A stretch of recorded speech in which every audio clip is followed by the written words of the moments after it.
you could not have had, maybe being the visionary that you are, Chuck, maybe you did, I don't know. But I can't imagine you guys could have had any idea when you guys formed this group over 20 years ago now, that you would be regarded by the New York Times, by Rolling Stone. I mean, every major publication in the country has listed something that you have done on their top 20 list of all time, their top 50 list of all time, that.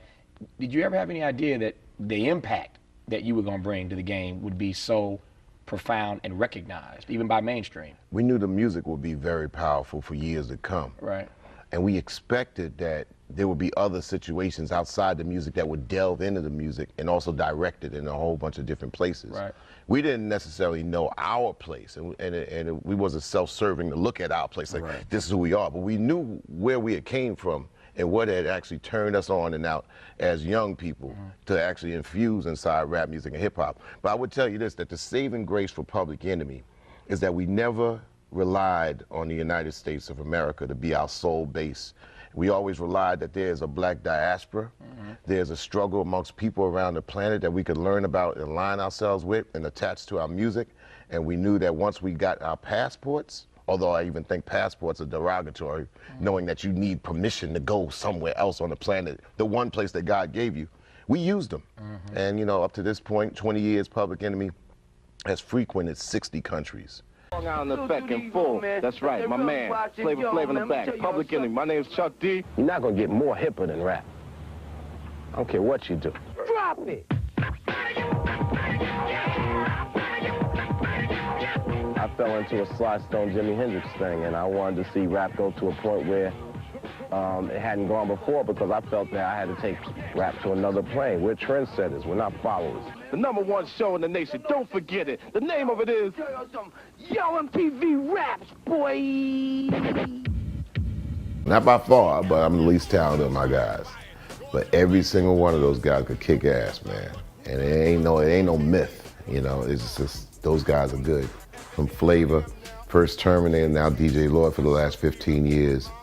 Those guys are the best at what they do. There's no other hype man. Flavor invented the role. DJ Lord's a world-class turntablist. What Griffin and the S1s have done in their own space, they haven't really been duplicated. People have called them dancers and all that, but it really hadn't been that, you know. As far as the Bomb Squad, you know, what Hank Shockley has done and Keith Shockley has done, Eric Sadler, what they've done is they still has transcended on, but what they created, along with yours truly, is just something that people can take off to the next level. So my guys are truly are the best that they've ever been.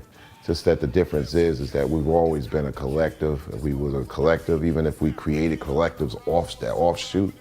You know, it was never that one-man thing. And that one-man thing made a lot of money for a lot of guys. You know, when, oh yeah, this good, you know, Dre, you know, he's the one-man wonder, you know, and an individual soloist. Oh, Jay-Z, you know, it's, you know, soloists, you know, and they've made a lot of money, but you also got to make up in your mind, is like, with no help, I mean, media help, radio help, you say all the wrong things, which makes, you know, America go yay.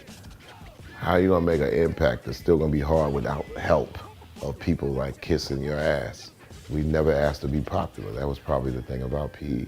Never kissed some ass so we could be #1.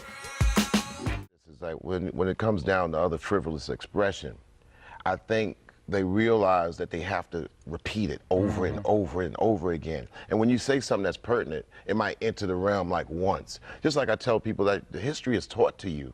And maybe your history might be taught to you, but it's taught to you so quickly. If you don't grab onto it and keep it and apply it to yourself, it's out of sight, out of mind. But dumb-ish, as we say, keep coming at you over and over again. And just like, you know, on Viacom, and I blame Viacom and maybe the VH1 station. You know, I mean, Flavor is Flavor. He's been the same dude forever. He's been the same guy. But they saw some DNA in there where they say, wow, we can go into that and we can just mass produce it and just repeat it over and over again. And yes, it's entertaining, might make you laugh, but not everything is funny. But a corporation only measures us as a people by our quantity and not our quality. And I'm always looking at the system like saying, more doesn't always mean better. Mr. B, Harry Belafonte, is in my house before I was born. And And it's important for a person like myself and others who were in that room to understand the magnitude that he had 50 years ago, that he still has today, but as he had as a pop figure, that anybody that thinks they're a pop mainstream figure, singer, actor, he did it all before it was done, to understand that, yeah, you have an obligation to make some changes with that visibility. You know, you have to also be the voice of the voiceless. You have to be, if you're the one that's seen, you have to be the sight for the unseen, the voice for the voiceless, and also the thinker for the unthought of. So, you know, that's important.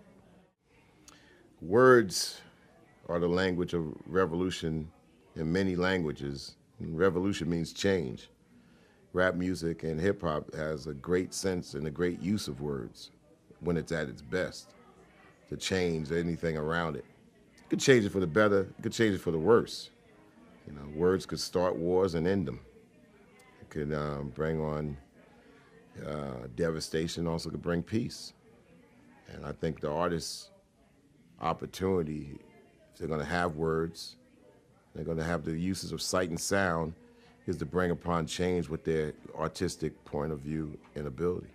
Now, when I leave here tonight, it's immediately it's gonna be thoughts about the people in the room who will understand that this is a time amongst all times.